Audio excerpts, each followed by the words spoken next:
This thing must be brought to a people's collective restructuring. And restructuring is understood by different people for different reasons and whatever they mean by that. In my own case, I look at the entire system. If you say, I'm going to improve agriculture or education or health, for instance, you do not understand that the systems are linked. So first, there must be a grand vision. And in my case, the vision is greatness. What is Nigeria's vision in 2050? We have the fastest growing youth population in the world.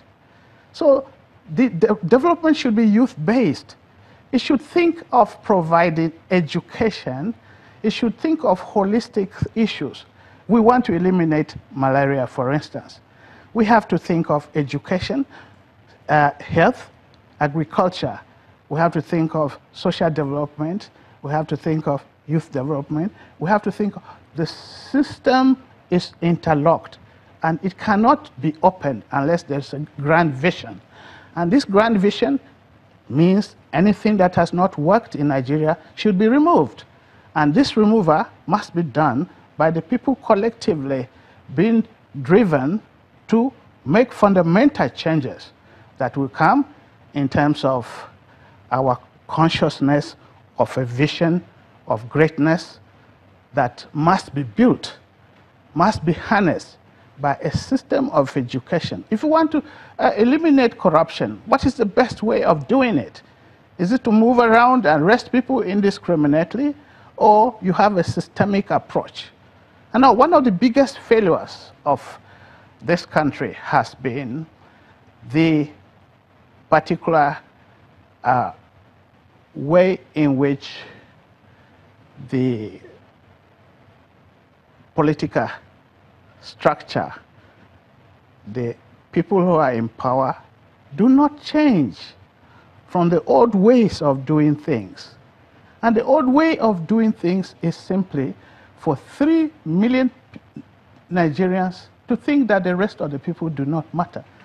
Orientation towards common decency, a political system or organization that gives respect to other people. Are you talking about the political class now? You're talking about the elite? Which both. Class? The political class is the dominant elite because politics affects everything, including the economy. If that is the case, how do you intend to change the orientation of members of the elite, for instance, if you feel that that is how they feel about the rest of Nigerians? We have to embark on a serious level of conscientization. Everybody is involved. And you need a leader who can see through all this crazy, systematic dysfunction and chart a pathway clearly to the Nigeria that we need, want, and desire. And the way to do that is that leader will come without the baggage of the past. I am part of the past, but I do not have the baggage of the past. I'm not part of that corruption. I have an insider-outsider perspective of Nigeria. I have lived in other countries, looked at my country, intellectually evaluated our system of democracy, looked at the strengths and weaknesses of our ethnic identities, and seen this dysfunctional way in which religion is allowed to become a major divisive factor. And I clearly can see that if we do not control our ethnicities and give every Nigerian a sense of we are Nigerians, if we do not tackle corruption by making corruption something to be ashamed of, every generation we want to have more corrupt leaders than before. And that's why this administration, that was one of the selling points of this administration, the fight against corruption. Would you not say that in that regard we seem to be making some progress? Absolutely no. Because what is wrong with the fight so far? It's the fight against corruption was a selling point for winning election. But if you have a government in which there have been several actions that seem to be collusion with corrupt people within government, and we do not see the sanctions that the administration has given on them or punishment. Are you referring to? I'm referring to the SGF, I'm referring to the minor issue, I'm referring to the sums of money found, and a government does not come out clear and tell us, oh, this money found in Lagos, so and so, belongs to the Nigerian people. We are talking of corruption that is apparent. It is still ongoing, and we can feel it in the system.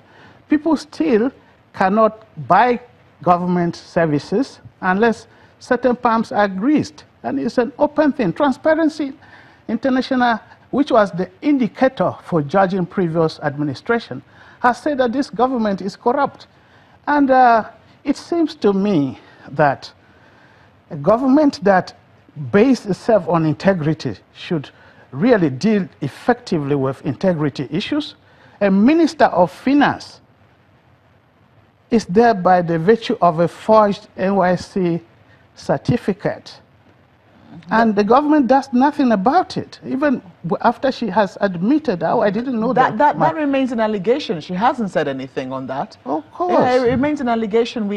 How long does it take? How long does it take for government? From her or from the government, you know, they're saying NYC is investigated, but it remains an allegation. It cannot remain an allegation when a mere allegation of a journalist publishing material is detained the following day, taken to court within 24 hours, and taken back to prison.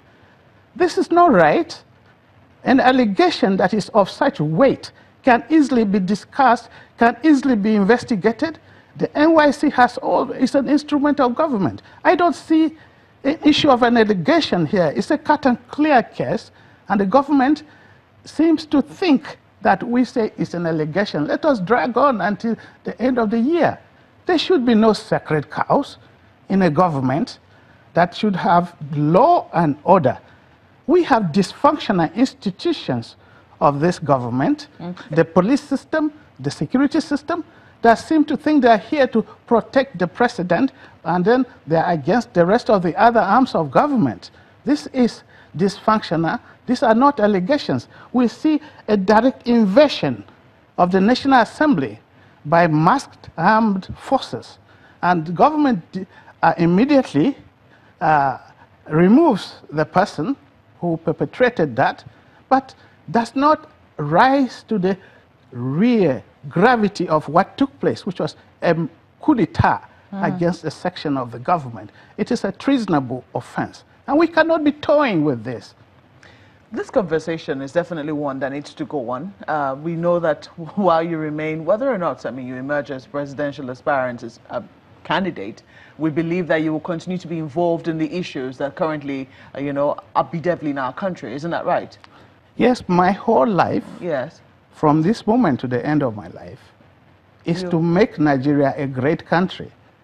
And I'm determined to make myself available for this country.